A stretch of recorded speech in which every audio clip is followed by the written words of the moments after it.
afternoon, everyone, and welcome to Indie Business Radio. I'm your host, Donna Maria, the Chief Executive Indie, and we are here, as always, at Indie Business Radio, where we do your life, your business, your way.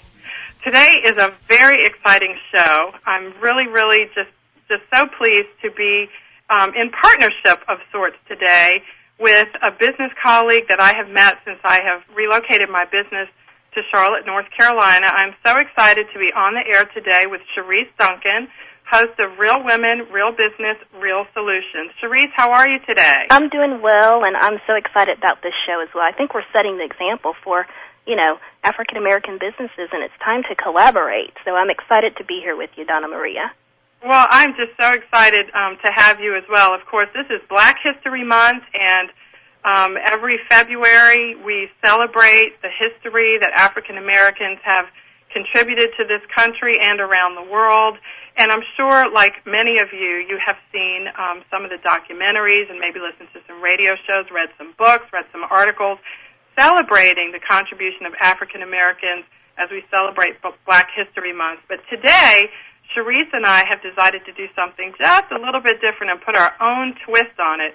We're going to be talking about Black to the Future. That is our show, and it's our theme today. And we're going to be looking at the future, of course, in the context of history. Of course, we always remember where we came from and whose shoulders we are standing upon. But we also look forward to the future, and we don't rely on our history to propel us. We rely on that coupled with the proactive choices and decisions that we are making in our lives today. And to help us do that, we have some fantastic guests. And to start off the show, we begin with what I'm sure all of us believe is a huge part of anybody being successful in business or just in life in general, and that is with education. And I am so excited to have with us today Dr. Iris Metz to kick off this Black to the Future show.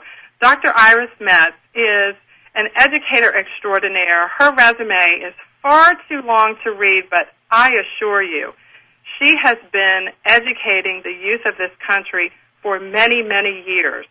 She has served as the superintendent of schools and the chief executive officer of Prince George's County, Maryland Public Schools. She has also served as a person who works with charter schools. She's a graduate of Hampton University. She received her master's degree from the College of William and Mary and her doctorate degree from Virginia Polytechnic and State University. She has done postdoctoral work at Harvard University and has held leadership positions in many professional and community service organizations. Dr. Metz has received numerous awards, far too many to read here on the air, for leadership, and has been recognized for her community involvement and efforts around the nation. Currently, she is the owner of A+ Choice Solutions, supporting quality school choice, all about educating our youth. And Dr. Metz is an expert when it comes to what it takes to encourage and inspire our youth to be successful. Dr. Metz, welcome to the show today. Well, thank you very much. It's my pleasure to be with you. Well, I have to just share with our listeners a little bit about how I met you. Dr. Metz had been the superintendent of schools in the county that I lived in before I relocated here to Charlotte, North Carolina. And, of course, as a superintendent of schools, a lot of newscasts led with what was going on in the schools, the issues, the challenges, the successes, all kinds of things. Every newscast had to do in some way with how things were going in the school system in the county. And I noticed Dr. Metz because she was knowledgeable, she was articulate, she was patient, she was a leader, but she was a gentle leader, and you don't always get that combination. And so whenever I would hear her voice, as you will hear from the show, it's very distinctive, I perked up and listened because my father was a high school principal, so I was raised by an educator, a professional educator myself. And so, Dr. Metz, when Cherise and I thought about this show, you're the first person I thought of because I want your views and your experiences to be a part of this conversation, and I thank you for being here. Well, you're quite welcome, and I feel honored to be included as a quote-unquote expert at this point. Yes, well, you certainly are, and when Sharice and I started putting this show together, the first thing that we thought we wanted to do was to talk about the future of the youth in this country as it concerns entrepreneurship.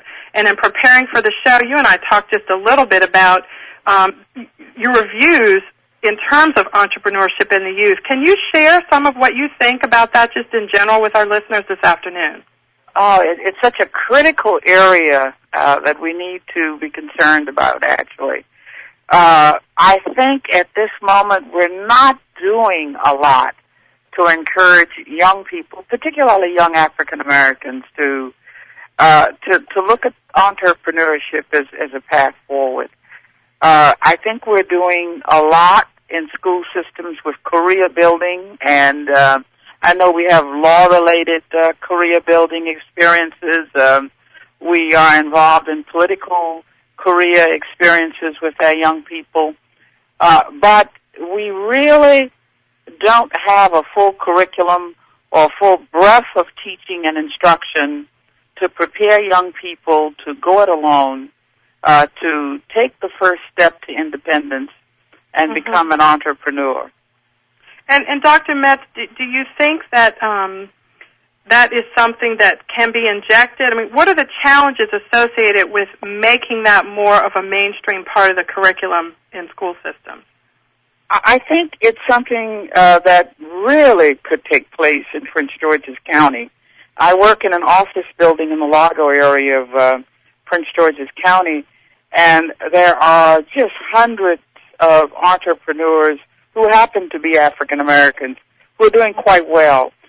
And so I think there is a re-emphasis on that among older African Americans.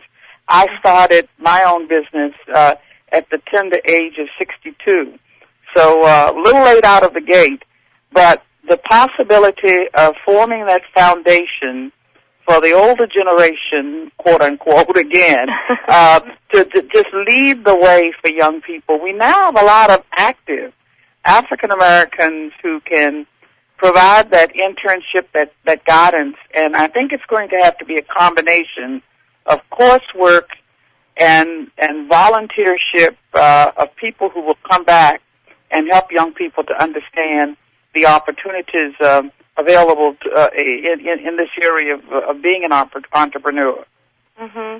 Is one of the issues, well, maybe two of the issues, is it money and time? I mean, if these entrepreneurs that you're describing are running their own businesses, of course, that's a huge chunk of time out of their days and their business lives to keep things going.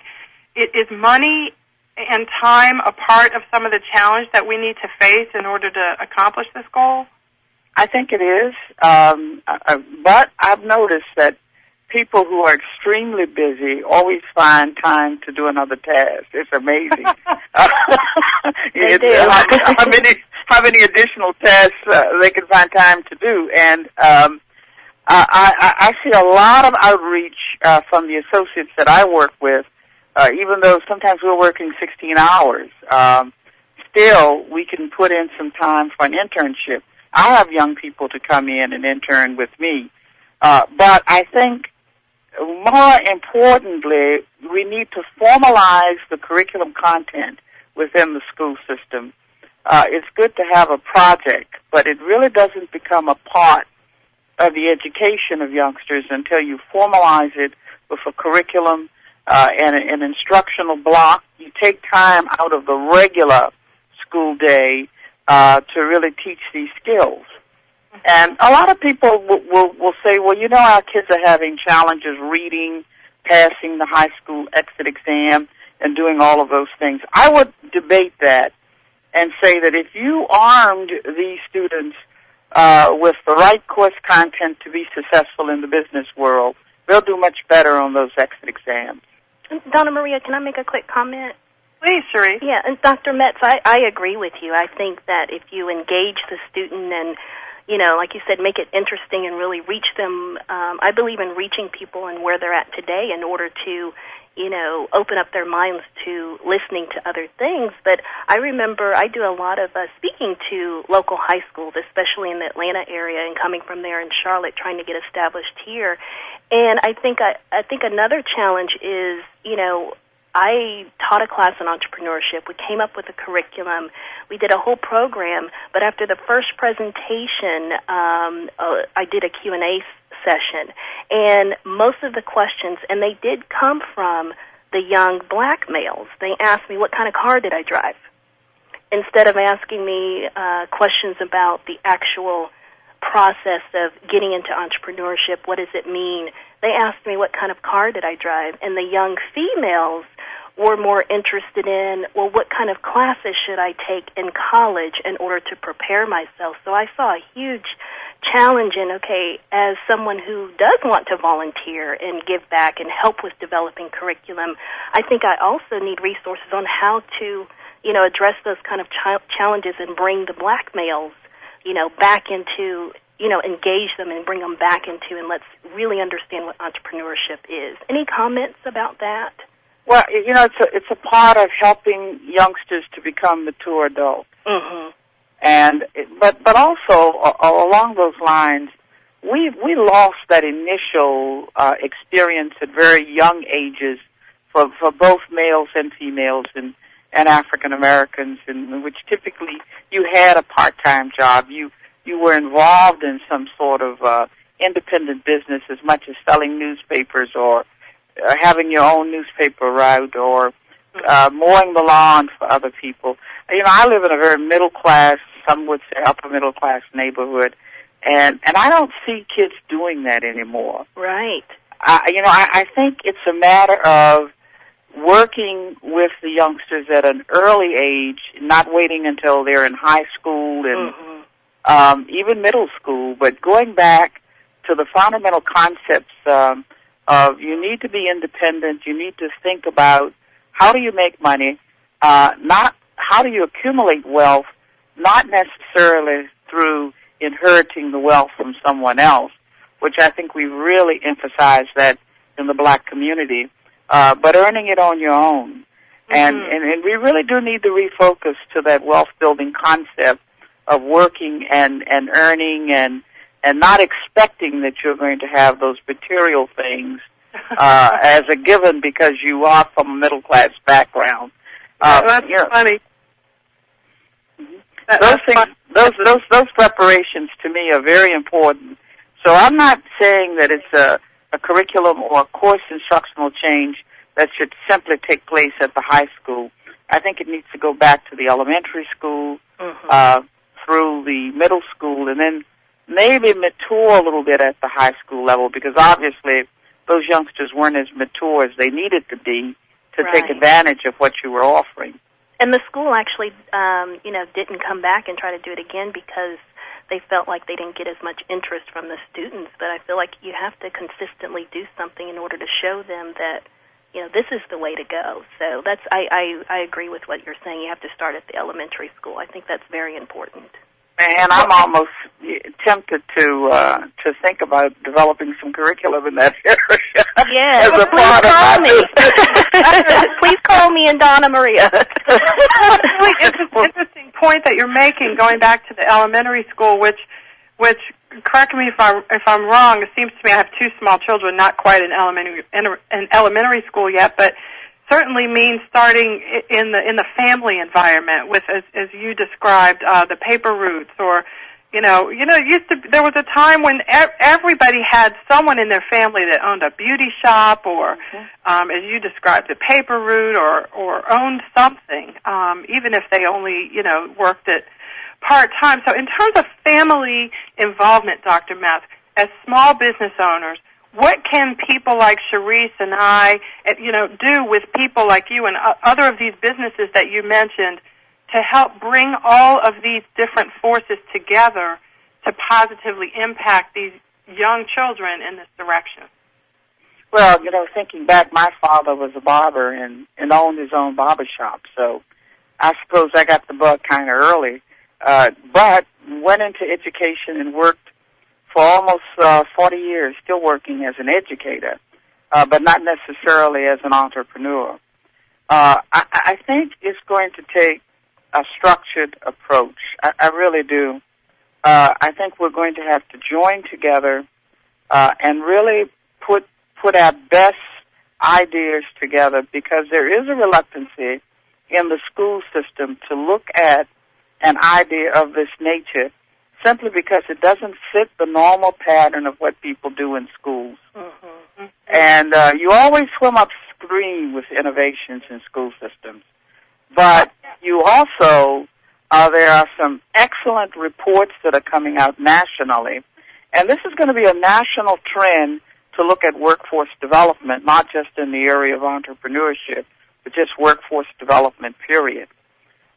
So we're going to see a lot of people who will organize and determine to look at the work habits of young people and to push them in the right direction in the coming years. Why? Because we're in competition with people from all around the globe, China, which is going to be a major competition. We're going to have to develop youngsters who are independent, business savvy, and who are pretty hard-nosed about getting ahead. And maybe it sounds a little bit, excuse me, I'm sorry, we're going to have to take a little bit of a break, but I love the way you, kind of concluded that thought, because it is innovation, it is looking forward, and who better to do that than entrepreneurs, some of whom may be actually listening to us on the show today. So I want to encourage you, if you have any questions or comments, we're only going to have Dr. Metz for a few more minutes because she's going to have to depart in a bit, but the toll-free number to call your questions or comments is 800-773-0355. This is Indie Business Radio with Real Women, Real Business, Real Solutions. We'll be right back.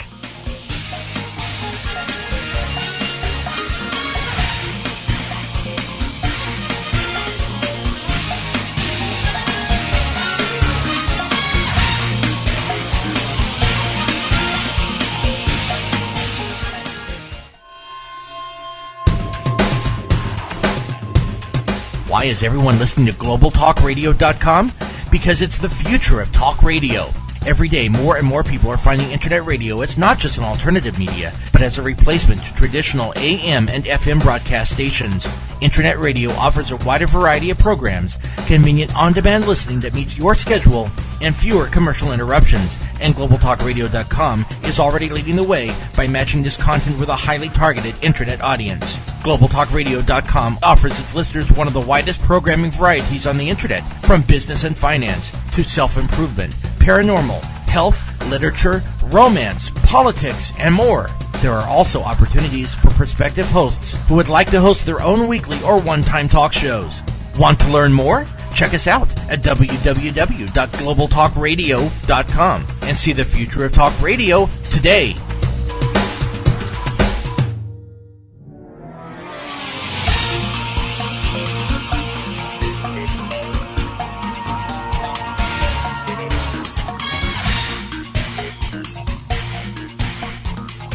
Good afternoon, everyone, and welcome back to Indie Business Radio and a special broadcast with Real Women, Real Business, Real Solutions host, Sharice Duncan. We are here today with Dr. Iris Metz, an educator and the former superintendent of schools from one of the largest geographic counties in the entire country. And we have been talking right before we took our break about what we as entrepreneurs could do to help to influence parents to think, sort of develop an entrepreneurial mindset and try and get at the youth that way. And I think Dr. Metz said she had some ideas in that regard. Yes, Donna. I think a lot of our young people have become very comfortable with companies, and the trend now is that you don't have those long careers anymore. In my family, it's very apparent. And you need to rethink your career path as a young adult, not just as a K-12 student, but even after college. This is also, I think, an opportunity for education in college to look at career changes, career paths, and look at perhaps the entrepreneur path as a way to independence and a way to stability. I know a lot of people don't think about being an entrepreneur as a stable entity, but when you think about downsizing, mergers, and all of those other sort of corporate programs, you may want to take a look at maybe a more global view of education of young adults as well as the K-12 community about what it means to be an entrepreneur. Maybe, Cherise, we could start by buying ourselves Jaguars. I know. Well, and I love that comment. I'm just kidding about that. Yeah, we really want one, don't we, Donna Maria? Well, no, because I think what Dr. And the answer for me at this point is no, because I have young children and I'm really trying to save for college. But even apart from that, the value of independence, Dr. Metz, that sounds like it's at the crux. People value the Jaguar. They value the big house on the hill and going to the fancy, fabulous school. But helping young people to value their freedom and their independence and the freedom to do something that you like to do on your own terms. I don't even think that young people feel like that they're free.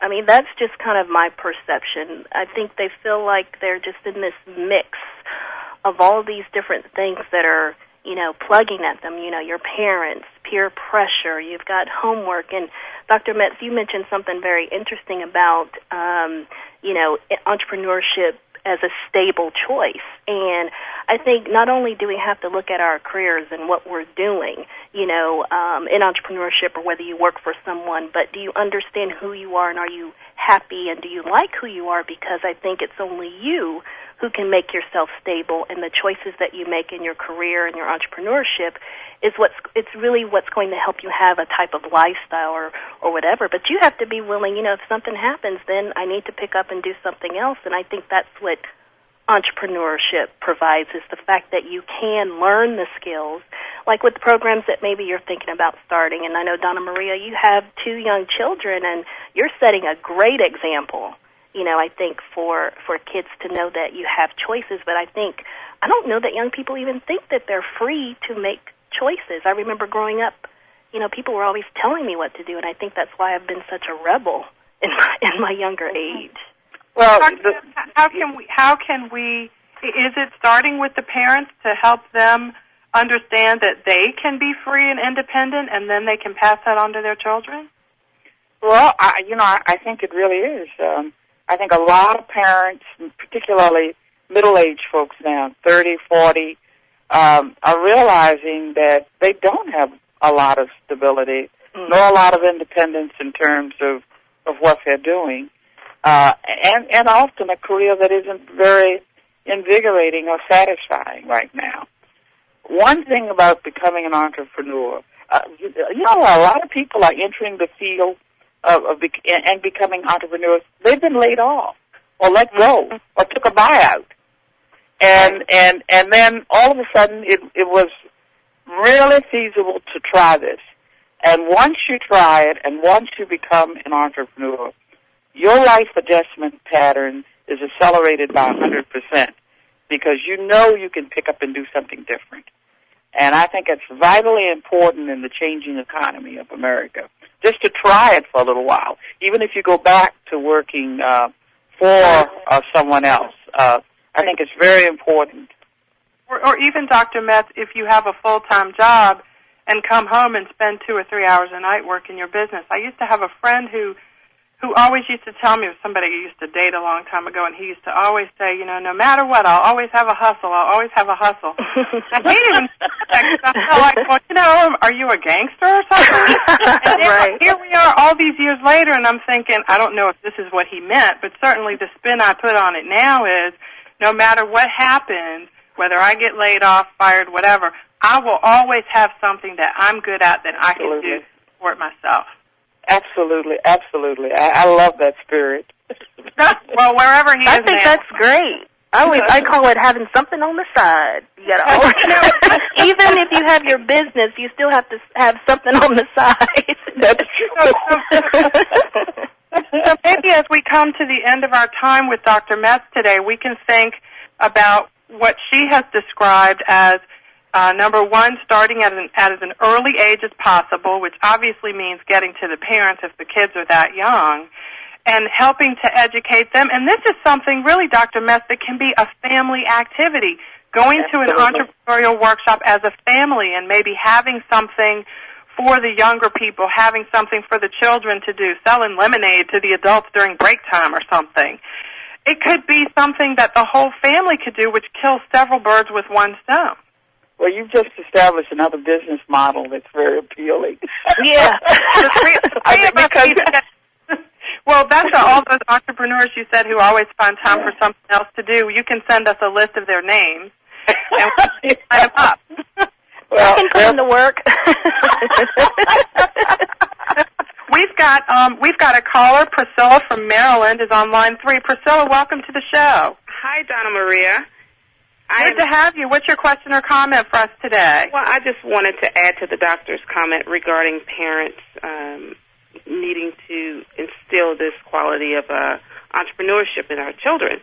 I am a mom of one, a 12-year-old, and I've been doing that since she's probably been about 5 years old, constantly talking about it and giving her ideas on things that she could do when she grows up. And now she and I both are working on a company and a product line, and that we're taking to QVC the end of next month.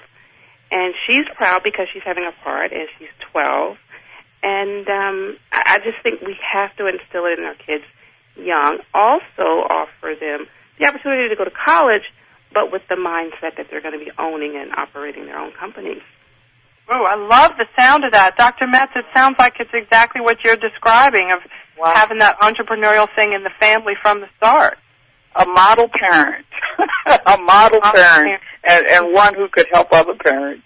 Well, thank you so much for your call, Priscilla. Thank you. I'm enjoying the show. This has been such a wonderful time to have you here, Dr. Metz, and I'm so excited that in this short period of time we had an opportunity to hear from you and also to kind of come up with the beginnings of, who knows what this idea could lead to. It's necessary. That's a given.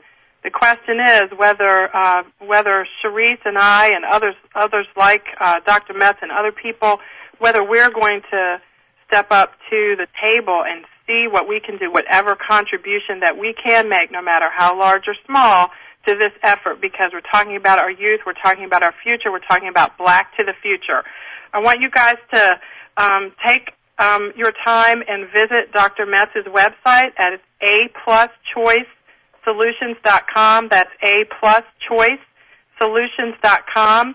And there's a lot of information there about her work supporting quality school choice in Prince George's County. And, of course, the concepts are transferable across the country. So feel free to visit there. Dr. Metz, thank you so much for joining us today.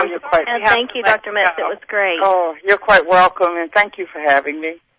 Wonderful to have you. Sharice, don't you just love what she was saying about... I do. I'm pumped. I'm motivated. Call me. I'm there. I'm ready to educate our youth. That's a strong point that I want to pursue. So this was great. Yeah, well, we're going to keep talking about that, too. I want to share it with everyone. Our sponsor for today's show, Essential Labs. That's essentiallabs.com.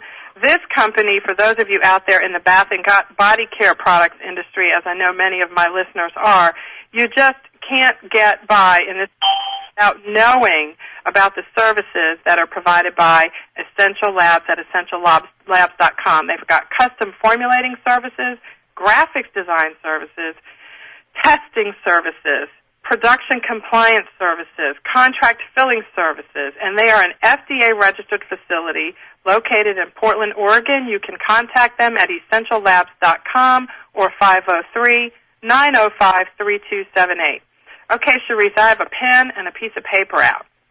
We can actually do this. This concept that we're talking, we already give workshops to adults, and half the time my women colleagues can't come because they have children. Right.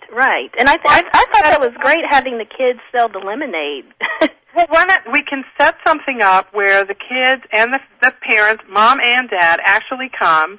We help facilitate their entrepreneurial goals, have some kind of care there, maybe, for I'm not sure about infant care, how young we want to get, but certainly 5-, 6-year-olds can be in the next room learning how to make lemonade, bath salts or something simple. Yes. And we can all get together and do this, and that doesn't sound like it's too hard. A public library would host that. Oh, definitely. I think it's a great idea, and I think that's something that you and I should definitely talk about and show everybody out there that's listening that, we took the first step in collaborating, and now we're going to take the next step, and we're going to talk, and we're going to actually put something into action. So I say all of those listening, look out for more information about Donna Maria and myself taking action on helping our youth and also helping, the family take entrepreneurship by storm.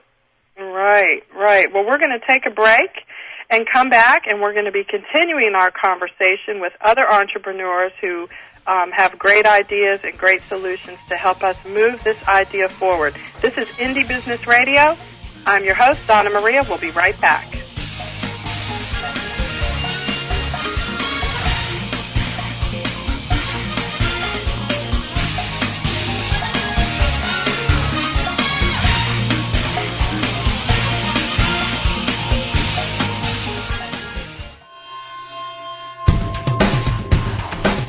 Want to stay on top of what's new in the radio industry? Sign up for a free subscription to the Future of Talk Radio, available exclusively to listeners of globaltalkradio.com, and find out what's new in the world of online radio. Listeners can find out about new shows and special guests. People with something special to offer can find out how to become a guest and how to prepare for an interview. And prospective hosts will find a valuable resource for everything from planning their new program to selecting topics and guests, recouping expenses by selling advertising, and more. Sign up today for your free subscription to the Future of Talk Radio by visiting www.globaltalkradio.com and learn about the future of talk radio today.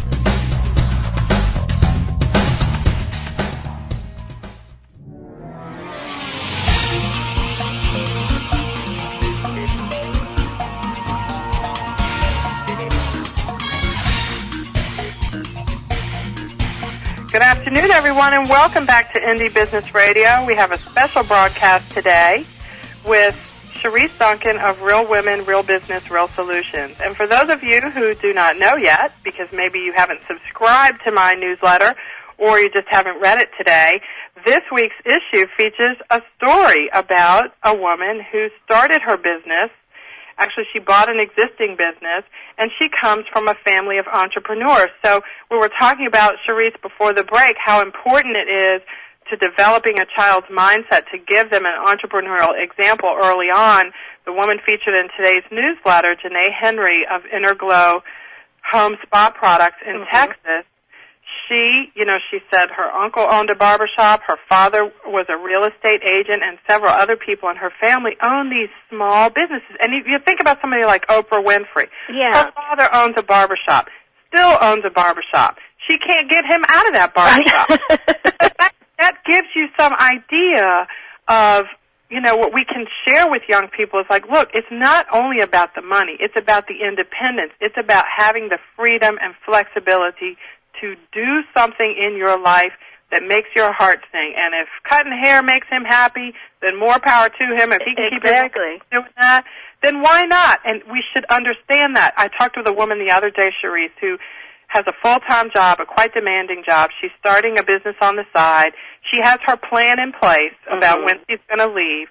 And recently there have been some grumblings in the background at her office about some cost-cutting measures coming up that may involve some layoffs. And people sit around the office all afternoon worrying and complaining. They're scared. Yeah, they're scared. She's roaming around the office just doing her job because she knows that when she gets that pink slip, not only is she going to have a decent severance to smile about, and so she can invest in her business, but the next day she doesn't have to go home and cry. Well, and that's being proactive, and that's another part of it is that you got to start being proactive. You can't wait for that corporate job to say, okay, you're allowed to leave by laying you off or, firing everybody. So now you can go and pursue your dreams. And I think, waiting, don't wait. On it, and you can do it part-time. So, and I think our guest just arrived. Well, we certainly are excited to have our guest for the second half of our first hour today. Vera Moore is the owner of Vera Moore Cosmetics in New York. She has been featured in the Network Journal, Networking Magazine, Black Enterprise Magazine, and she's also one of the featured entrepreneurs who followed the rules and found success in the Against All Odds book published by Black Enterprise Magazine.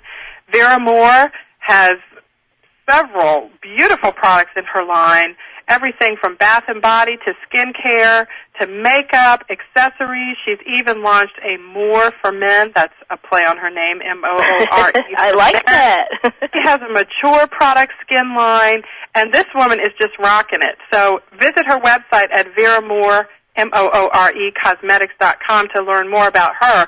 But right now, I'm just excited to welcome her to the show and share some of her insights about entrepreneurship with us today. Welcome, Vera. Well, thank you so much for having me. This is an honor and a pleasure, and I'm delighted that I was asked to participate in this program.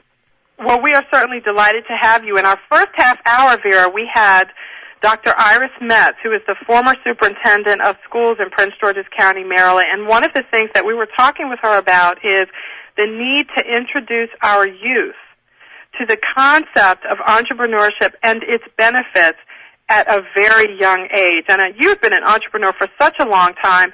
Can you share with us a little bit about whether you were introduced to the concept at a young age and how you came to own your own business? Well, very succinctly, no, I wasn't. My background initially, and always wanted to be, was to be in the theater. I sang in church, and I sang at the schools, and I got a scholarship for singing. I had no idea I was going to be an entrepreneur. Wow, so you're an actress. Yeah, well, yeah, soap opera. I was one of the first blacks on Another World, a soap opera. Wow, and I was on Another World for 15 years, and I've done Edge of Night, Search for Tomorrow. I've done Broadway for 20 years. So all my background was theater. Mm-hmm. And going into entrepreneurship was totally by accident, even though they say there's no such thing as an accident. Mm-hmm. I was one of the first blacks on Another World. They didn't have makeup for women, black women, and that was the genesis of a void in the market, and that was the genesis of Vera Moore Cosmetics. Really? So that's how you started? That's how I started. Absolutely. I started. You were an actress, Vera. Yes, but you were also. But that meant that you were your own brand. Yes. Right, you were marketing yourself. So even though you didn't have, a product at that time to sell, you were selling yourself. And I was the product. You were the product. Yeah, I was the product. I studied opera, and I danced on Broadway, and I traveled with Kathleen Battle and Tremontian, the Scott Joplin opera. Actors are the products. They are their instrument. My instrument was my voice and my acting. Well, then you have been an entrepreneur for longer than you think.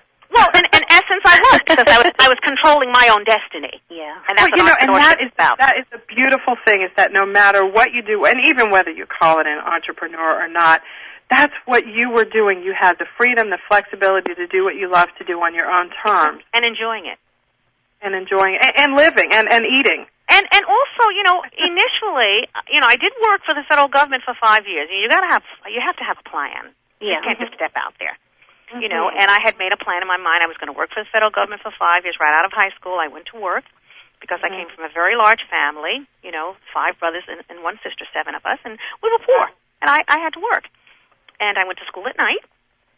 And I said, I'm going to work for 5 years. I'm going to study at night. I went to acting classes at night, dance classes at night, went to school on Saturday. So if you're passionate enough, you can do this. But you have to be very laser focused and be very committed. And this is what I did, and after 5 years, I quit a federal government job to go sing in the chorus. That's amazing. I love it. I love it. And my friends used to say, "Are you nuts, girl? You're going to quit a federal?" You should have said, "Yes, I'm nuts, and I'm going to go have fun." Yes, well, I did say I said I wasn't nuts, and they said I was nuts. But listen, I call entrepreneur. You have to be nuts to be an entrepreneur. You do. Those sane people are entrepreneurs because they want a very structured life. Yeah. An entrepreneur is not structured. It's all about flexibility. Yeah, so, but I quit I'm sorry? I just love what you said about the plan, because a lot of people think that you have to have a plan means you have to have a big 3-ring binder with a bunch of dividers and what you're just, not that that's not helpful. Oh, it's very important to have a plan.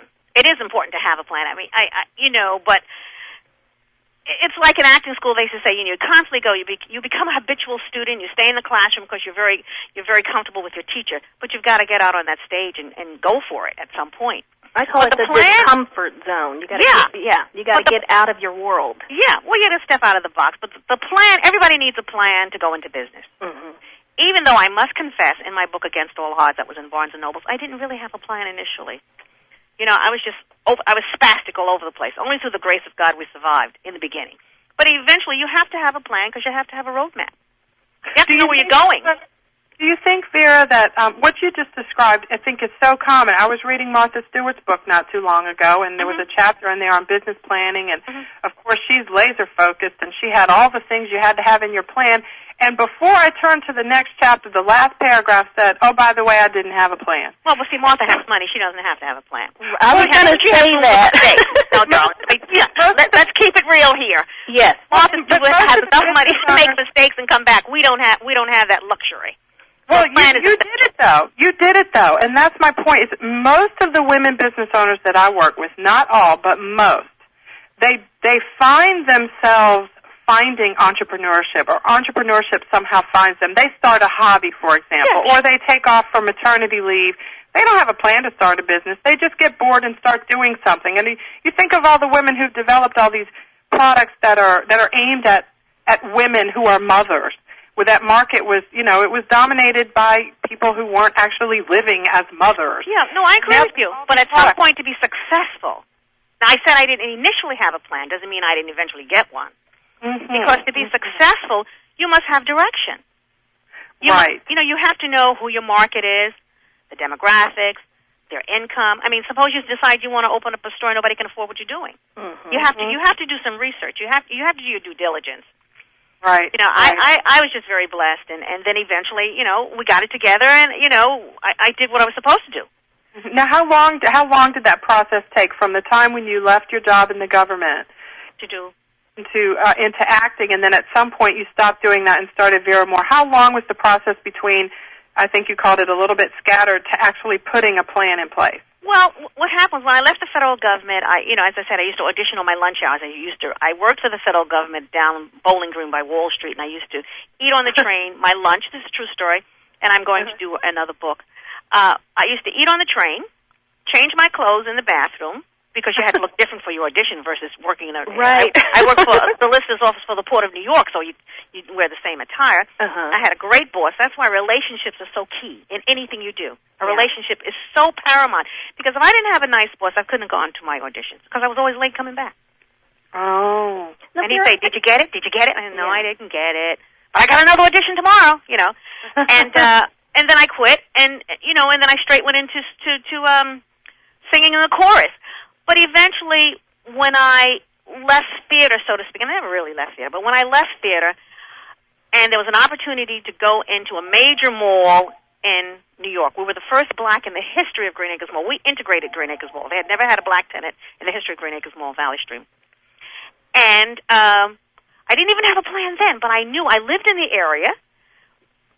Black people were frequenting that mall, but there was no representation of us in that mall. And I said, I know this is going to work because all these people in here are shopping. Right. I'm shopping. It's just basic common sense. I said, and what does Adam Clayton Powell said? Don't shop where you can't live.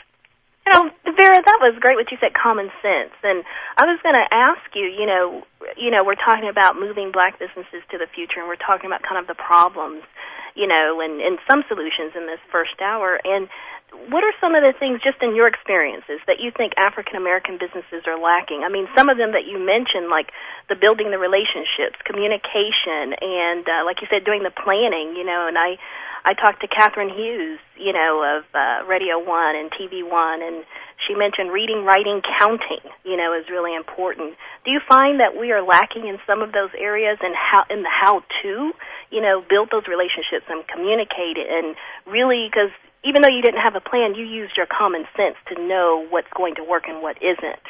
Well, you know what I mean? Yeah, but common sense is always key no matter what you're doing. You got to have common sense, and pray for Mother Wit.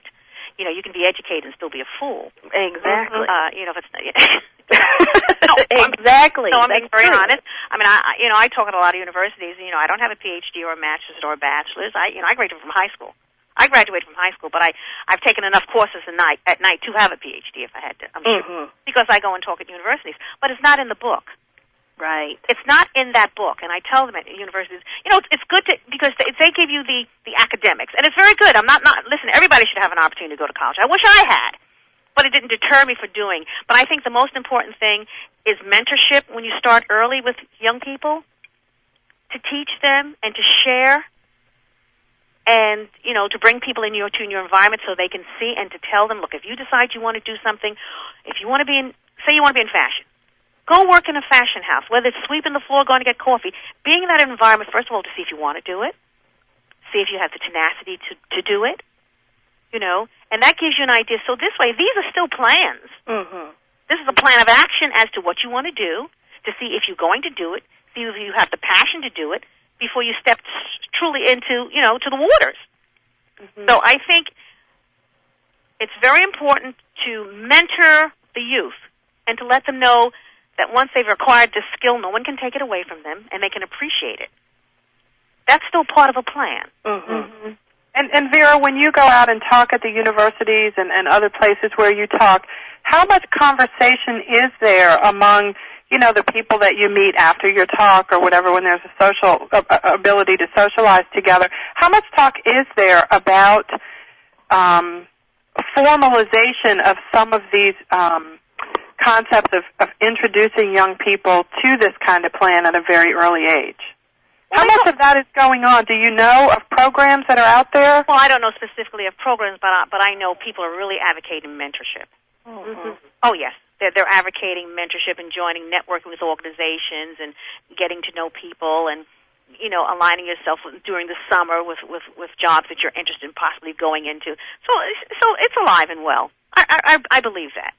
And I had to learn that mentorship is not just, you know, calling you, Vera, and saying, you know, can I bounce some ideas off of you, or can I just talk to you? I think it's also in all the networks you create, because it's, you know, as an African-American business owner and reaching out to the African-American professionals, or, you know, you call them the people that have made it, you know, some of them have a hard time mentoring because they don't know how. And I'm just being real, talking from experience, but I'm getting mentorship now just being involved with Donna Maria and having you, Vera, on the call. I think that we have to say that, you know, mentorship is not just finding that person that made it, but it's different levels of mentorship that you can get involved in. Would you agree, Vera? Yeah, and not only that, everybody can't be a mentor. Right. It's a certain personality, a certain characteristic. Right. You know, not everybody has the patience. Not everybody has the know-how. Not everybody's a teacher. Mm-hmm. So you have to find that person that you connect with, that understands you and you understand them, and you feel comfortable with. That's key. And you were talking, too, about, you know, we're talking about collaboration and having relationships, and mentorship is just one way to do it, because, like you said, not everybody has the personality. Exactly. Not everybody can be a mentor. Right, but you know, whatever business you have, whether I guess to just speak about me personally, whether I have a mentor capability or not, I certainly can allow somebody in the summers to come in and learn a little bit about my business, or sweep the floors, or fill the makeup containers, or pack the boxes, or whatever. I can do that. It's an all form of it.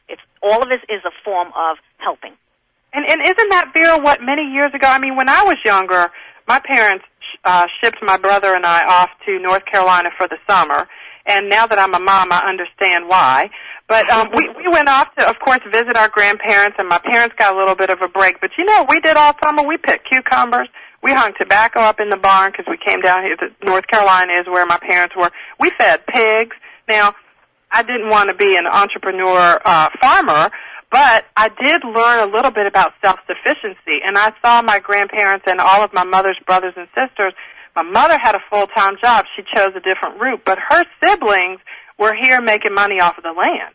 Mm-hmm. And I saw that at a very early age, and I understood those concepts. Okay, they get paid for this produce. When they rented their land to other farmers who didn't own land, they rented the land, they got paid for that. And so at a very early age, I kind of understood this concept of working with what you have to support yourself. And that's a wonderful experience that you had. A lot of people don't even have that you could go someplace like that and learn leadership skills and management and teamwork and working together collectively. A lot of people don't have that opportunity. That's why, let's say someone that is not in your position, wasn't in your position as a young person, didn't have that. That's why mentorship is so important, because someone that lives in the city that doesn't have a grandma to go see. Right, but there's certainly different kinds of opportunities now. I'm kind of an old lady now, but I want to encourage. You're only as young as you feel, and old as you feel. I remember that. Please visit VeraMoreCosmetics.com and get some inspiration from this lady who has been out there working her plan for all these years. VeraMoreCosmetics.com. Vera, thank you so much for joining us on the show today, for offering your insights and your ideas. Thank you so much for having me. I appreciate it. I look forward to talking to you again and again. Bye-bye. All right. Well, we're not over yet. This is just the end of the first hour here at Indie Business Radio. You can call your questions or comments in 800-773-0355. We'll be right back.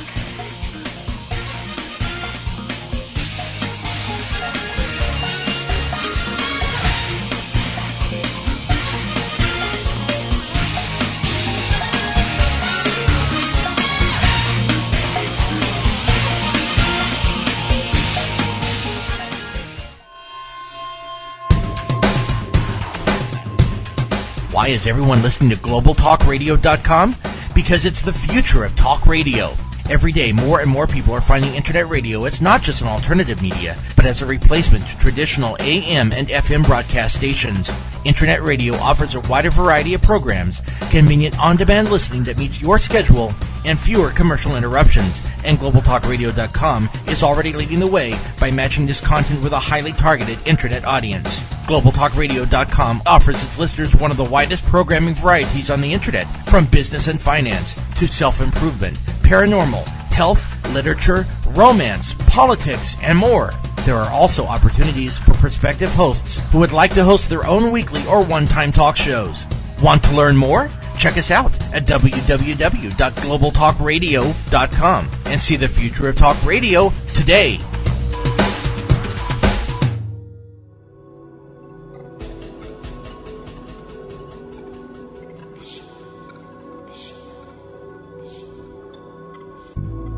Your dial is on Efficio Radio, your #1 source for action-oriented small business talk. Featuring Sharice Johnson, your host and small business expert. She's direct, she's honest, no whining, no fluff. In order to cut to the chase and get results, look to Sharice to help you exceed your definition of success. You're listening to Real Women, Real Business, Real Solutions, revealing the soul of business. The show that gives women business owners a voice in the community. The show that features you. All comments, views, and opinions expressed on this show are solely those of our guests and callers. Now, let's join Sharice for Real Women, Real Business, Real Solutions, revealing the soul of business.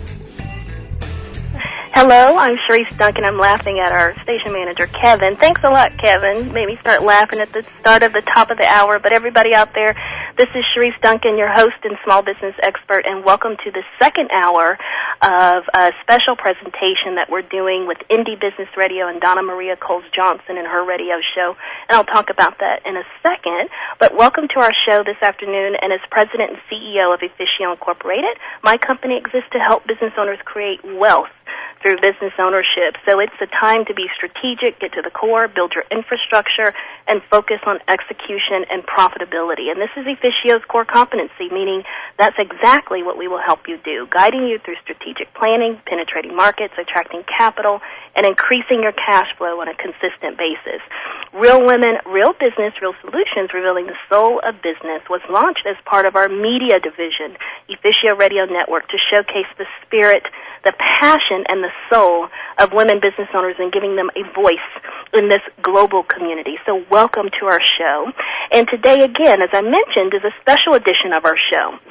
In partnership with Indie Business Radio and host Donna Maria Coles-Johnson, together we're talking about the future of Black history. Our show today is called Black to the Future, specifically the future of Black businesses. And we're celebrating Black history, but we're talking about the future. I strongly believe that in order to appreciate your history, you have to be in a certain state of mind. You know, you have to deal with the now, what's happening now, and dealing with what you're going to do in order to overcome your current obstacles. Can open up and have clarity in order to appreciate the past. And Donna Maria and I are setting the example, I think, for one of the solutions for moving Black business and that's by supporting each other and doing this show together. So, Donna, I appreciate you so much for reaching out, and I look forward to having more shows like this one in the future. So thanks for being on the call with me today. My pleasure. Now, on our quest of exploring action steps to take black businesses forward, in the first hour we talked about the challenges with our youth with Dr. Iris Metz, and we talked with small business owner Vera Moore Cosmetics. In this hour, we want to put more of a focus on the solutions. Where do we go from here? So our first guest is Charlotte Johnson from the Small Business Administration in Atlanta, Georgia. And Charlotte Johnson is a business development specialist for the Georgia District Office of the U.S. Small Business Administration, and as a member of the Marketing and Outreach Division since November 1999, she is responsible for developing and implementing the marketing efforts in the state of Georgia. She also serves as the Women's Business Ownership Representative for the District Office and serves as the primary resource on women's business issues. Prior to her assignment in the Marketing and Outreach Division, she was employed in the Legal Division, the Administrative Division, and the Human Resources Division of the SBA. She has been a member of the SBA staff since 1973 and brings to the table compassion, knowledge, and a tell-it-like-it-is attitude, which I love, which I think is crucial when supporting and mentoring entrepreneurs. So, Charlotte, thank you so much for joining us this afternoon. Well, thank you for having me on the show. Well, we're excited to get your experience out there on the table. I mean, I bet you've seen so many things, especially with African American businesses. But first, there's some people out there that still don't know what the Small Business Administration is. So what can the Small Business Administration do for African American businesses? Just a quick little overview. One of the things that we can do is to help them, for instance, if they're starting a business, to get them started in the right way. We have counselors that will sit down and help you to strategize what you need to do. If you have a business plan, a good rough draft of a business plan, they can also bring it in, and they will critique it for them. They're not going to prepare it for them, but they will help them to develop their business plan. There's a lot of classes that they can attend as well to help them get more knowledgeable about how to structure their business. But we can help them get started. We have different programs, for instance, our loan programs. We have our 8A certification program. So there's a lot of things that, we can help them get started with. Or if they are already in business and they want to grow their business or expand it, we can help them do that as well. It sounds like there's a lot of resources there, and I think a lot of small businesses, I don't think, really understand how to utilize those resources. So I guess one of my questions is, what are the main concerns or problems? I'm sure you're hearing these with the phone calls and the emails and all the speaking that you do. What are the main concerns or the main problems that African American business owners share with you on a consistent basis, or call you and say, "Can I tell you my problems?" And we hear that all the time. I bet. One of the main things is equity, because a lot of times, when you're starting a business, you've got to have some monies somewhere. Yeah. And a lot of people tell us they don't have it. If I had that kind of money, I wouldn't be asking you. But you have to have, you can get 100% guarantee loan for a mortgage. But for a business loan, you've got to come up. The average lender is going to ask anywhere from 20 to 30% of your own monies to be interjected into the business. And a lot of people don't have that kind of money. And one of the things that we try to do is, when you go in business, you've got to be creative. Yeah. And you've got to think of different ways that you do have the money, but you just didn't think you have the money. They may have to refinance their home and pull that money out, but it also depends on how determined they are as far as starting their business. Some people don't want to do that. Well, I tell them they need to go out and sell. That is true. And they're like, what? I know. Yeah. They sell whatever they got, some possessions that they have, if need be. But there again, it depends on their determination. If they're determined to start a business, they will. Yeah, and they need to go out and learn how to, sell their solution to the market and get paid for what they do. Right, that is true. But equity is one of the main goals, and even if they do have the equity, what do it take to get my business started, or how can I get a business loan? And we have a lot of resource partners. We have a list of preferred lenders, because every bank will not do an SBA guaranteed loan. Right. So they need to come and get educated, and that's one of the things that we try to do and that's one of the reasons why I try to be very frank with people and tell them, look, this is what you've got to do, depending on their situation. If their credit is messed up, they need to fix it. Mm-hmm. And I don't mean erase it, but it's just that they've got to take steps in order to correct that. What about the ones that are saying, I'm calling to get information on the free grants or the free money? We laugh. So where's the free money, Charlotte? Well, the free money is not out there. I know the commercial, I don't see it that often now, with the little guy jumping around with the question marks on his clothes. Yeah. Free government money. Or right, that's true. But still, there again, free money, grant money, is geared toward non-profit organizations, not for-profit businesses. Those are some of the things that he don't tell you. Right. Now, there are grants that are out there, but unless you're a nonprofit, and even for-profit businesses, sometimes it depends on whether your business will fit the criteria. But there again, you've got to fit that criteria.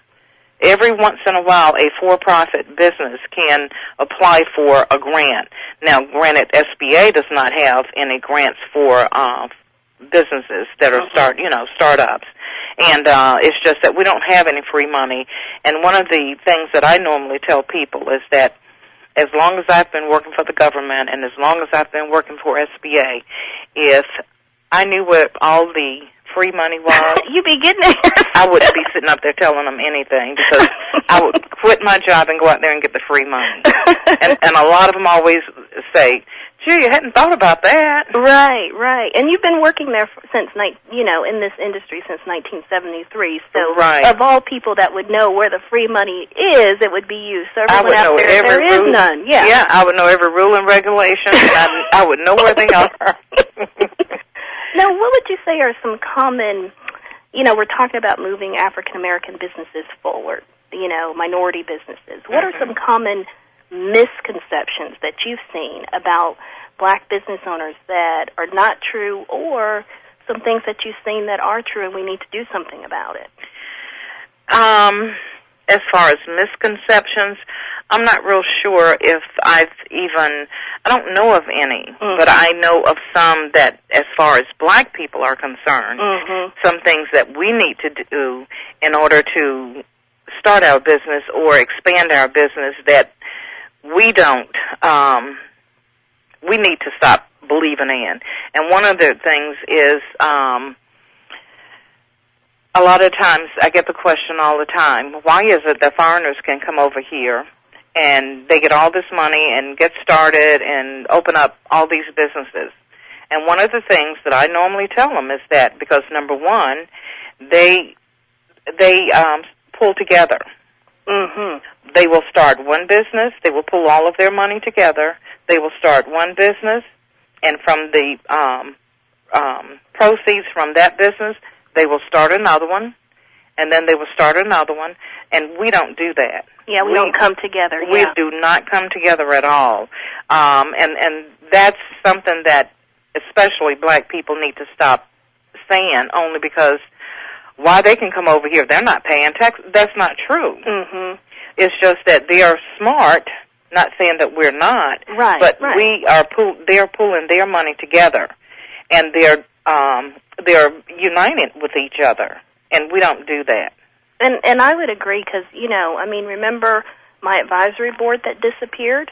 Yes. That I told you about? Yeah. Donna Maria, this is crazy. I put together this whole advisory board when I first started. Charlotte was one of the first people that I met when I moved to Atlanta. Mm-hmm. And these are all, African-American professionals and business owners. And they said, yeah, and they came to the first meeting.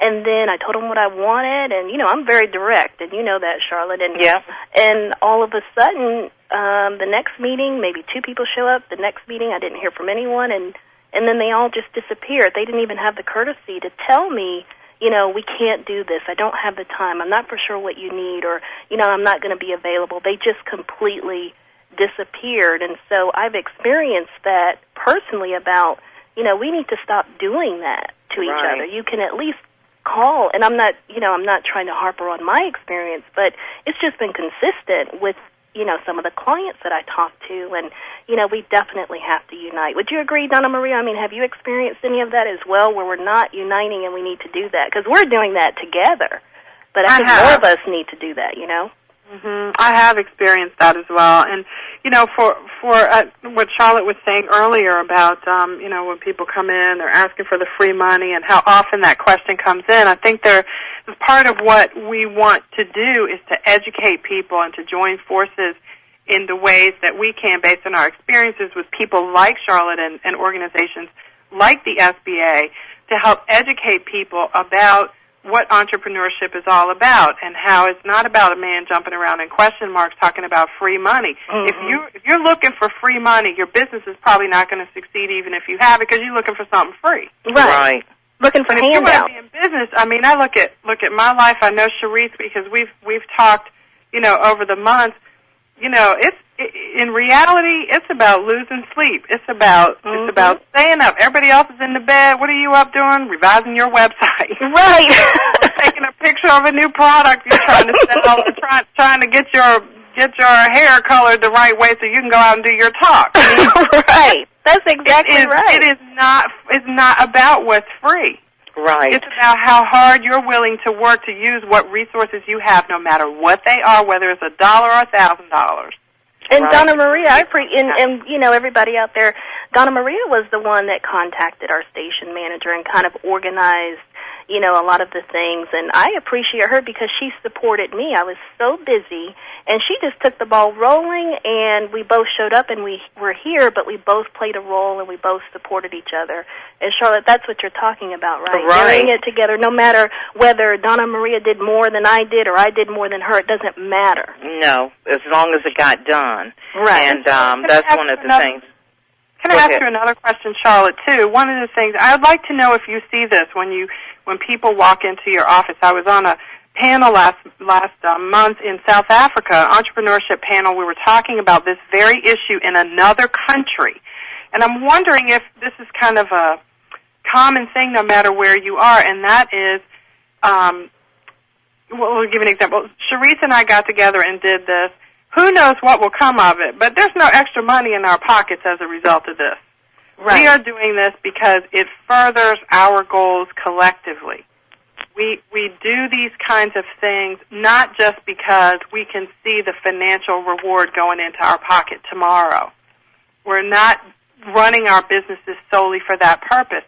We are trying to accomplish things that move us forward in our lives personally while we also eat and, are able to support ourselves. And so I guess my question is, motivation. What are you seeing in terms of people's motivation? Is it all show me the money, show me how much money I'm going to make, what kind of car I'm going to have, what house I'm going to have if I get this money? Or is it, I want to do something worthwhile, I want to be independent, I want to call my own shots, and I'm willing to work hard to get it? What are you seeing? It's a combination of all of that. A lot of the people now are being dedicated. They are sticking to it, meaning that they are doing all the right things, because that's one of the things that I tell people is that we can show you and teach you how to do it the right way so you can be successful. A lot of people just want to jump out there and open up their doors without doing the right things. Mm-hmm. And more than likely, they're not going to be successful, not for a very long time anyway, because most people, they want to be successful until, but it's just that they don't want to, I call it a quick fix. Yeah. Right. Type of thing. There are certain steps that they have to do. A lot of people are motivated. There's a lot of success stories that are out there, people that started from out of their pockets. One young lady in particular, she started her business only because she moved her mother from Michigan to Atlanta, and her mother was a senior citizen. And so, therefore, it was very difficult because, most older people, they want to keep everything. And anyway, and it was just a hard transition. And she started her own moving company because of it, that moves senior citizens. And today... Oh, look at that. Yeah, she started out of her pocket. Yeah, and that's what you have to do. Yeah, and today, her revenue last year hit $1 million. Wow. So, but she went to classes. She was dedicated, and she was determined. And she had a lot of motivation because she was determined she was going to make it. And she did everything that she could in order to do that. She took classes. She went to different events in order to meet the right people that she needed to know. And her business is booming. So it depends. A lot of people, some of them do have motivations, and some of them, you can halfway tell some that, they're just there because this is something that they might want to do later on. And Charlotte, I think you bring up a great point about dedication, motivation, and I always say there's a difference between commitment and involvement. And on that note, we're going to go into our break. And Charlotte, thank you so much for stopping by and sharing information about the Small Business Administration and how you help with women and your perception or your reality of what's really going on out there. How can we find out more about the organization? It's Small Business Administration. Mm-hmm. Oh, no matter what. Yes, the small business. I'm sorry. No matter what state you're in, you can go on our website, which is www.sba.gov/ and then you put in the initials of the state that you're in, and it should bring up your district office. Oh, and there's a lot of, and you can look on there for the calendar of events and different things that they're having in the different areas. Okay, wonderful. Well, Charlotte, thank you so much for coming on and talking about, the reality of what you experience with African American businesses and what you can do, to get more help. And everybody out there, we're going to take a quick break, and I encourage everyone to subscribe to our weekly radio show newsletter by going to www.efficio.biz and clicking Real Women Radio Show. And also check out Donna Maria's business radio show, Indie Business Radio, at www.indiebeauty.com. And click on Radio Show. Don't touch that mouse. We'll be right back with our next guest, Nikki Devereaux.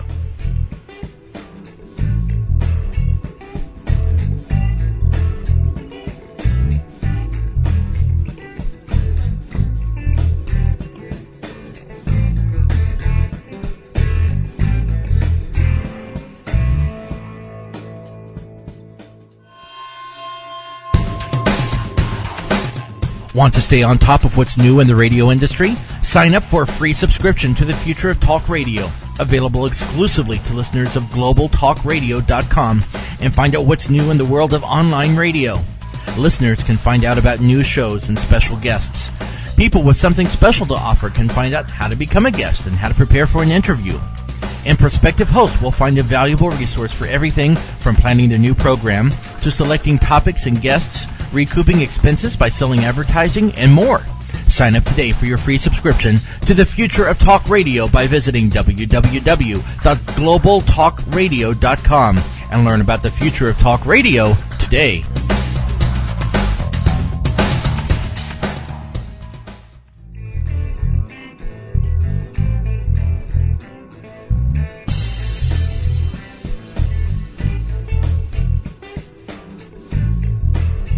Welcome back. If you're just joining us, I'm your host and small business expert, Sharice Duncan, and this is a special engagement of Real Women, Real Business, Real Solutions, revealing the soul of business. And today we're discussing Black to the Future in celebration of Black History Month in partnership with Indie Business Radio and host Donna Maria Coles-Johnson.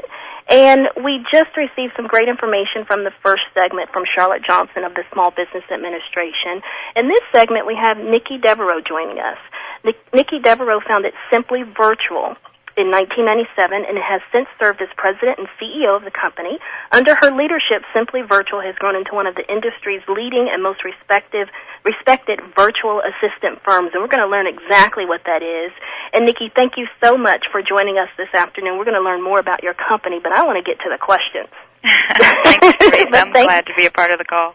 And I understand that February 1st you celebrated 10 years this year. We did. We were extremely excited to hit that mark. It's obviously been through a lot of hard work. Now, what kinds of, well, first let's define what is a virtual assistant type of business. I think a lot of people have heard it, you know, and but I don't know if they understand exactly what it is. So tell us what you do.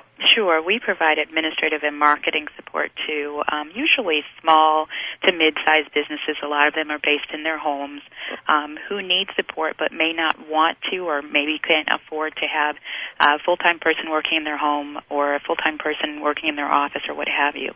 We provide the support on an as-needed basis. It could be an hour that you need it. It could be 50 hours.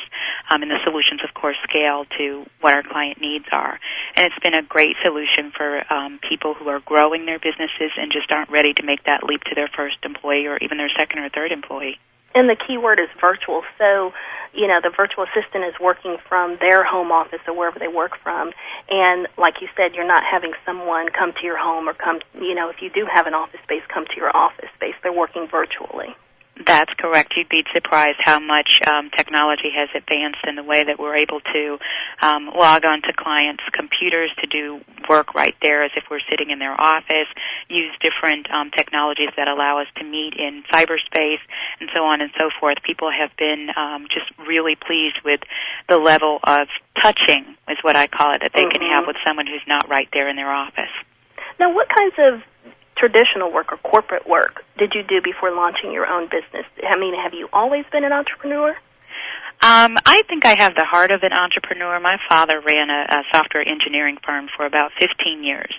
So I found my calling in administrative support pretty early. I was his little secretary probably before it was even legal. Right.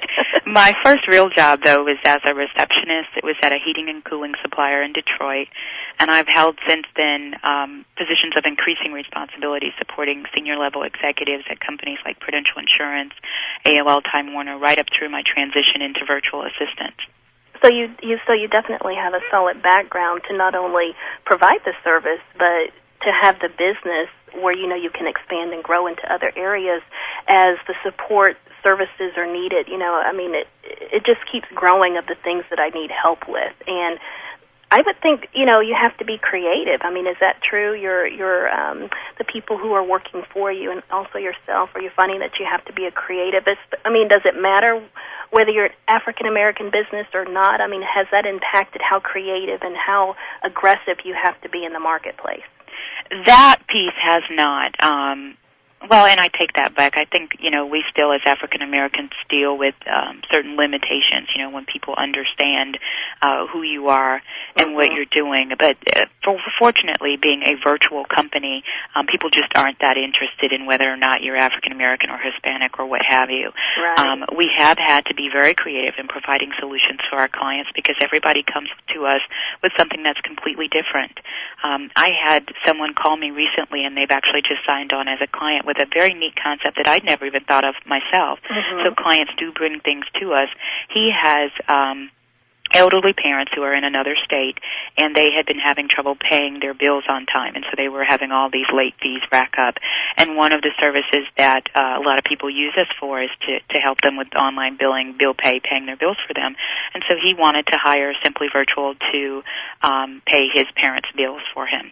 And we're working that out, and I thought, wow, what a wonderful, you know, application of what we do. And I think that, I mean, I can even think of several people that I know of would benefit from something like that. So that's amazing how other people are even bringing ideas, and that also helps you branch out as a business owner. And we're talking about moving African American businesses forward. Since you provide services to the small business arena, what challenges or common challenges have you seen among African American businesses? You know, it's funny. I just finished reading Carter G. Woodson's The Miseducation of a Negro, and I definitely recommend it for every African-American business owner, even every African-American out there. I have a son in college, and I had him read it. But I was completely fascinated by Dr. Woodson's assertion, even back in the 30s, I think was when the book first came out, that our people have missed the mark in holding ourselves accountable. And I really believe that rings true today. As African Americans, we need to discard what I call the entitlement theory. I think that's prevented us from getting out there and making the future for ourselves and for our children. And our success should never, ever be dependent upon someone else. Oh, I would agree. And I have that book as well, and it's so great to to meet someone else. I didn't even know you had the book. So we have to start sharing those. But I have that too, and I was very intrigued by the information that I read. I mean, we've owned businesses way back when, and then we have these gaps, and then we own them, and then we have these gaps. And I like what you said about the entitlement piece. You know, you have to go out there and you have to earn it, but it doesn't mean that you're earning it, you know, for somebody else or whatever whoever you think you're earning it for, you know what I mean? Yeah. You have to go out there and earn it for yourself. I mean, Donna Maria, wouldn't you agree? I mean, I think that's a great point, Nikki. Mm-hmm. I do. I love that point, Nikki. Thank you for mentioning that. And I really see it in the application that we're talking about here, but I also see it just generally in this country. I'll just give you an example. I'm a mother, and so I see things from that perspective, a mother of young children.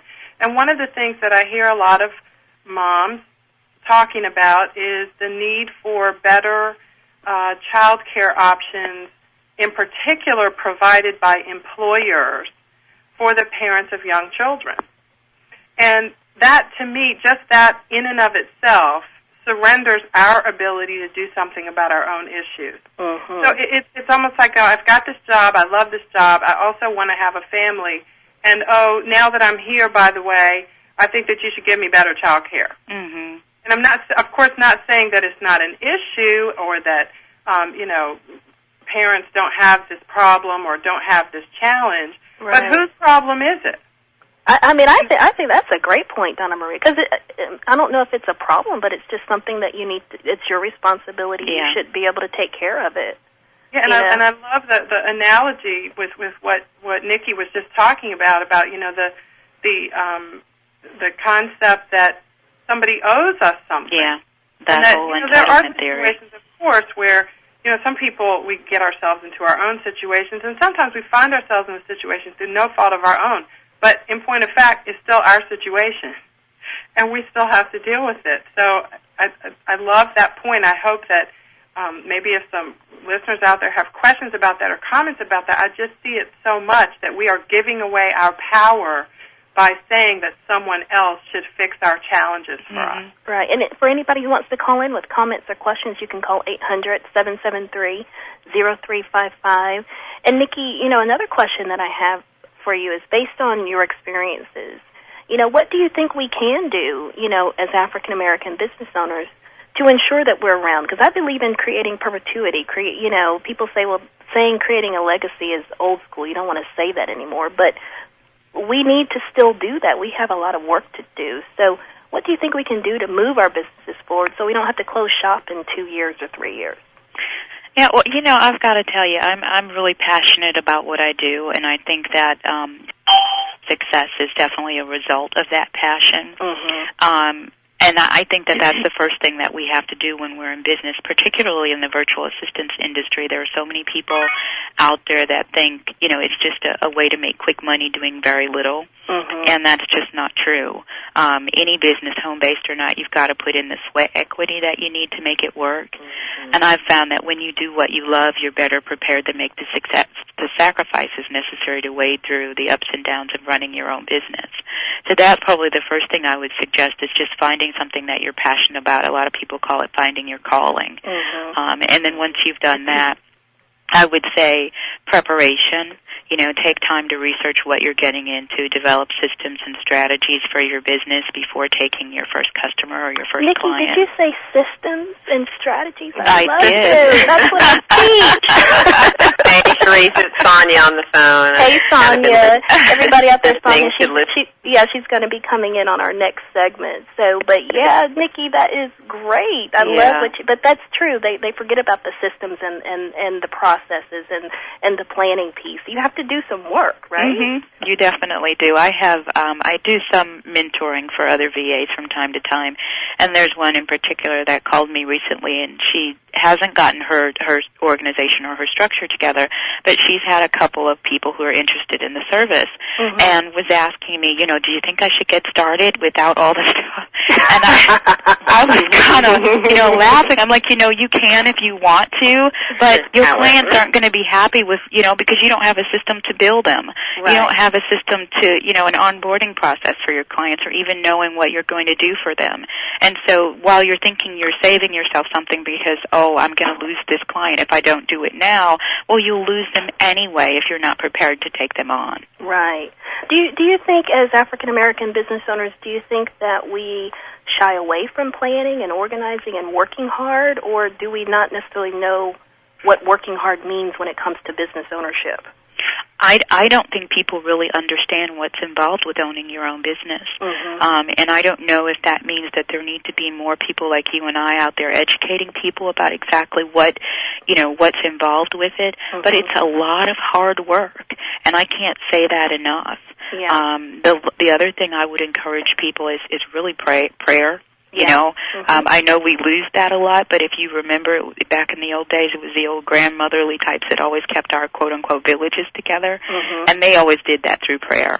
And so hard work and prayer, it sounds cliche, but it definitely is very truthful in understanding what you're going to be doing and where you're going. Well, Nikki, I appreciate you stopping by, and great information. Thanks for supporting, our effort today and moving Black businesses forward. And how can people find out more about your company?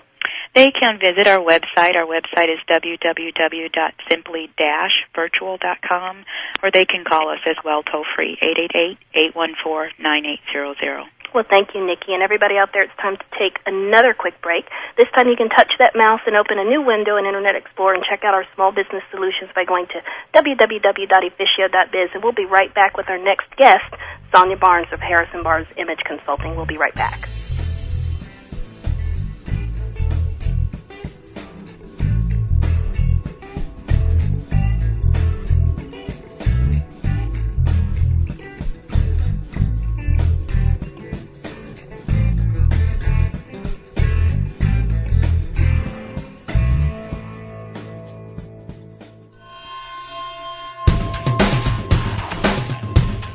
Why is everyone listening to GlobalTalkRadio.com?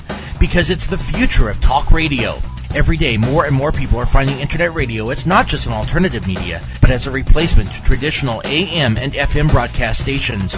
Internet radio offers a wider variety of programs, convenient on-demand listening that meets your schedule, and fewer commercial interruptions. And GlobalTalkRadio.com is already leading the way by matching this content with a highly targeted Internet audience. GlobalTalkRadio.com offers its listeners one of the widest programming varieties on the Internet, from business and finance to self-improvement, paranormal, health, literature, romance, politics, and more.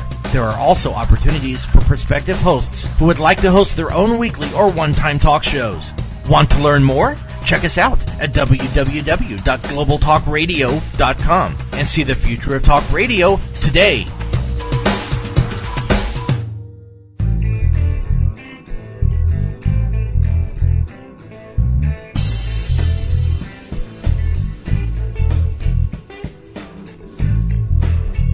Welcome back. If you're just joining us, I'm your host and small business expert, Sharice Duncan, and this is a special engagement of Real Women, Real Business, Real Solutions, revealing the soul of business. And today we're discussing Black to the Future in celebration of Black History Month in partnership with Indie Business Radio and host Donna Maria Coles-Johnson. And this show has been fantastic, and we're going to end with a bang. I've invited Sonia Barnes of Harrison Barnes Image Consulting to talk about something that African American business owners, at least those that I've come across, not all, feel that they don't need, which is an image consultant. Image and perception are important in business. So Sonia Barnes, owner of Harrison Barnes Image Consulting, is committed to the importance and impact that image plays in our daily lives.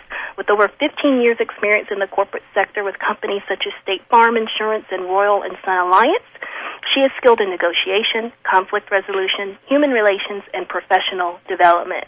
She is known as the go-to consultant for many of her peers and is often sought out to speak to many private and public organizations providing world-class workshops and seminars on visual appearance, verbal, and nonverbal communication. So, Sonia, thank you so much for joining us this afternoon. You're welcome. Thanks for having me. Well, Sonia and I go way back, so you can be as direct as you want to be. We do. We go back from the beginning of my career.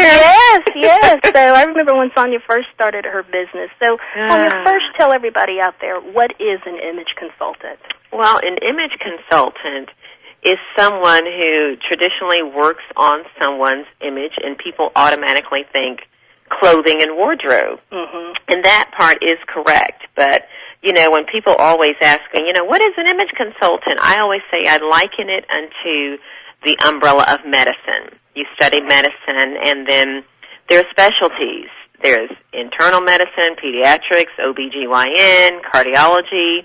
And so with an image consultant, you can have someone who is strictly fashion, someone who's fashion and makeup, someone who does body language and communication skills, who's a speaker or a hairstylist or what have you. So there's many different facets. Mm-hmm. But basically, an image consultant is a professional consultant who works with someone on their image, whether it's visual presentation or self-branding, and or their verbal communications and nonverbal communication skills. No, I think that's a great description, to understand, when you meet someone who does image consulting, you can ask them what's their specialty. Mm-hmm. And, another thing, we got to mention it, what do African-American black folk think about hiring an image consultant? I mean, what kind of things have you found? No, they don't think they need one. We don't think we need one. Mm-hmm. It's the most interesting thing because, we naturally, quote-unquote, have an innate ability of style, or at least most of us think we do, but style and image are not synonymous. Mm-hmm. And I'm like, okay, but you're the one who's getting passed over for a promotion and or not getting a job and or not being taken seriously. Right. And, And you think it's the other person's fault. And they think it's the other person's fault, and then we want to blame it on the man, right. Blah, blah, blah. And I'm like, okay, if you wanted to lose 100 pounds, what would you do? You'd enlist a nutritionist and a trainer. Mm-hmm. Or you can go blanket and join the gym, but you would enlist professionals to help you reach your goal. Right. So it's the most interesting thing because we really don't think, I got that. I don't need that. I know how to dress or what have you. And you may know how to dress, but are you portraying what you really want to say? And do you know what people behind your back? That's the only way I can describe it. When you're not around, do you know what people are saying about you and your business or you within your career? Do you really know what they're saying about you? And that's where an image consultant can come in and say, not tell you what to wear or how to wear your hair or how to speak. It's just more so to, say, okay, what kind of image do you want to project?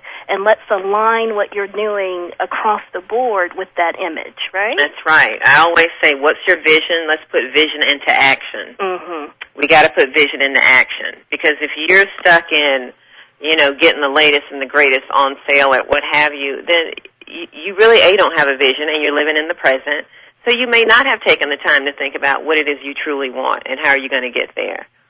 Now, what about it's really interesting. Now, what about when you started your business? And let's talk about. My first question is, you work on the image, the style, the nonverbal communication. I mean, you can help them with every aspect of their every image. aspect of image.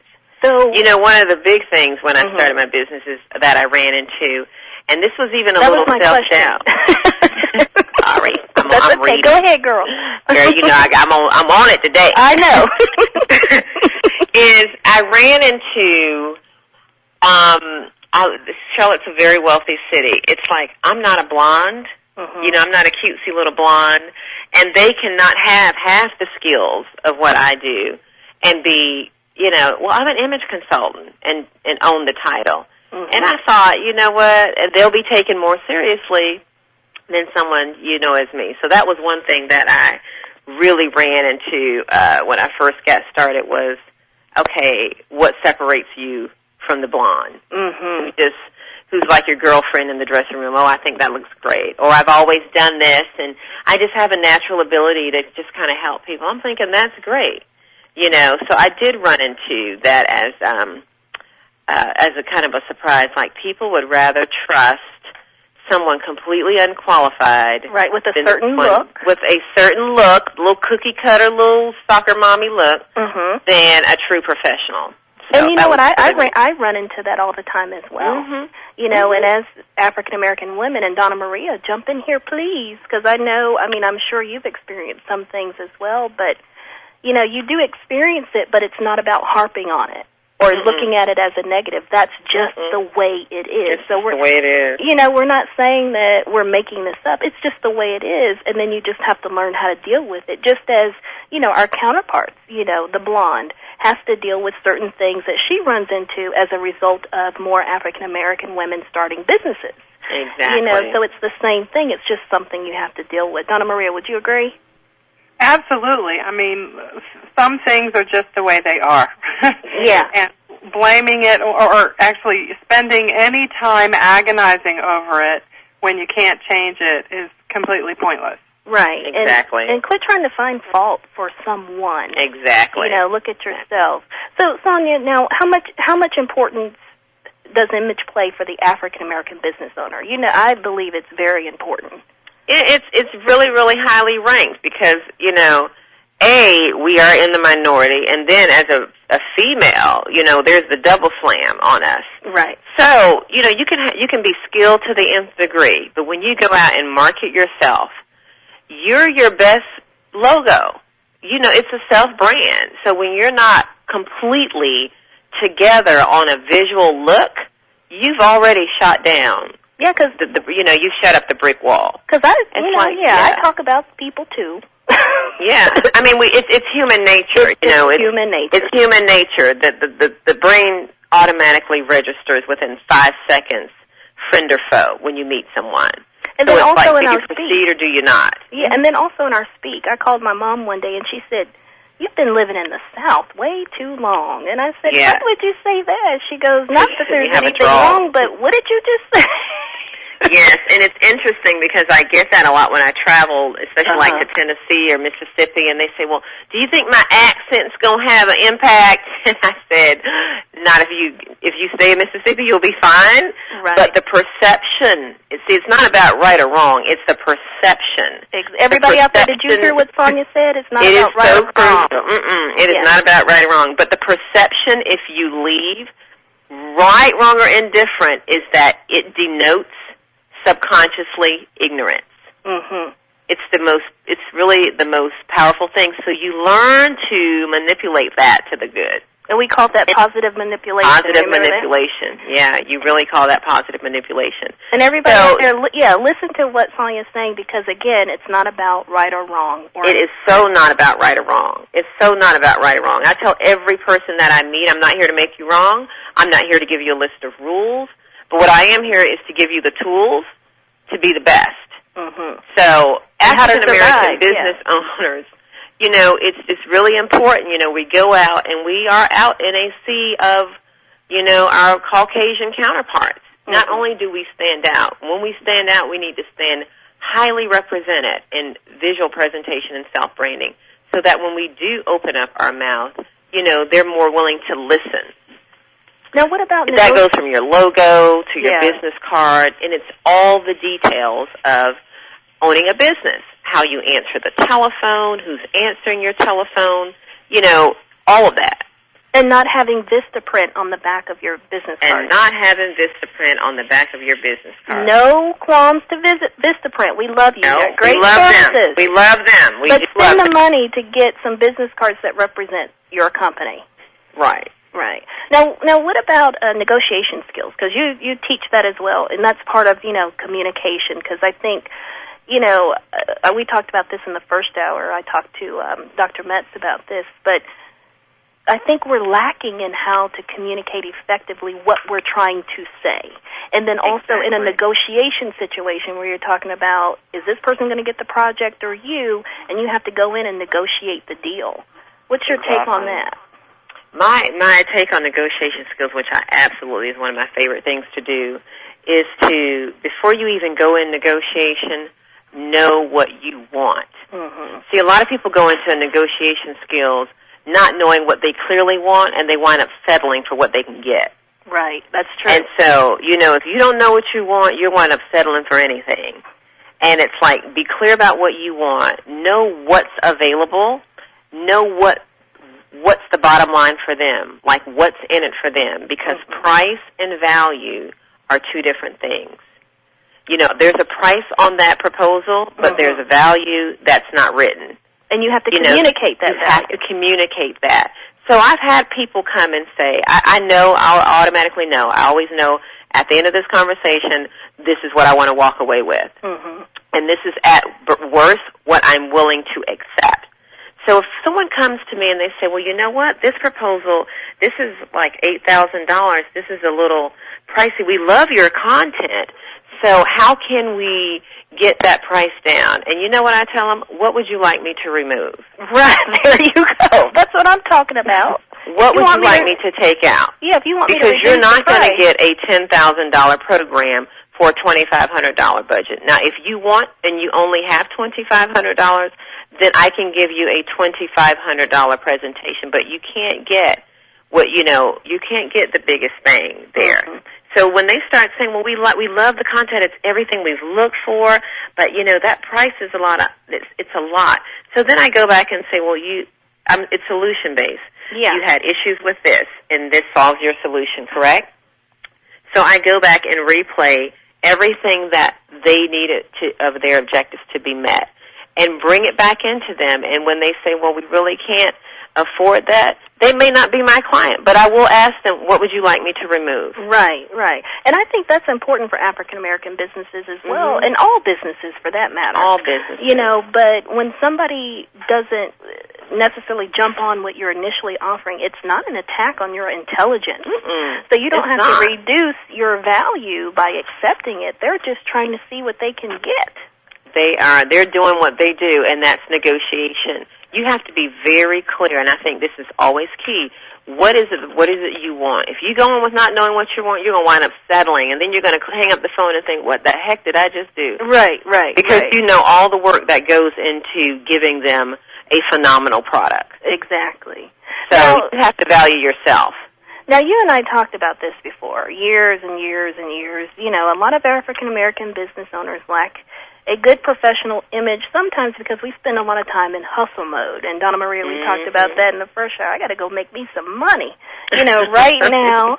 Or we have an awesome image, and we're professional and we have that confidence, but we're lacking in the business operations, or we don't present ourselves effectively. How do we get it right? How do we harmonize it and get it right? You need we to hire link you up. and hire me. I was hire Donna Maria. I was like, let me just clear this up real quick. If you do not do a SWOT analysis, your strengths, weaknesses, opportunities and threats. If you do not know where your strengths lie and where your weaknesses lie, you're in trouble. That's first.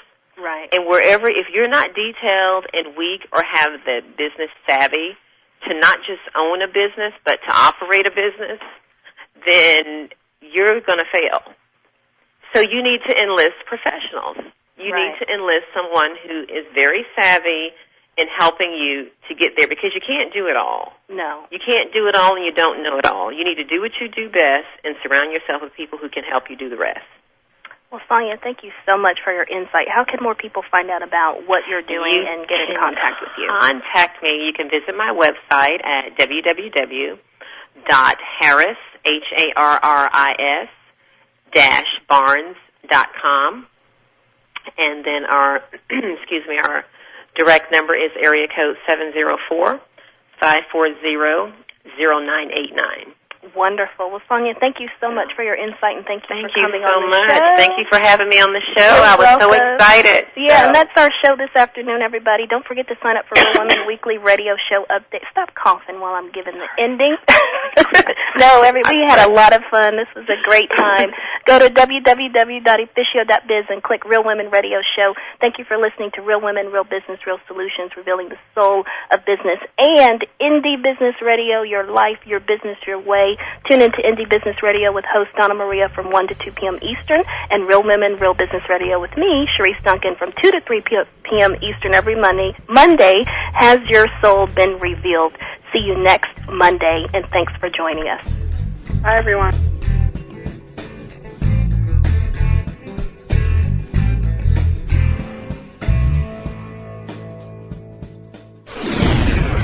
You're listening to GlobalTalkRadio.com.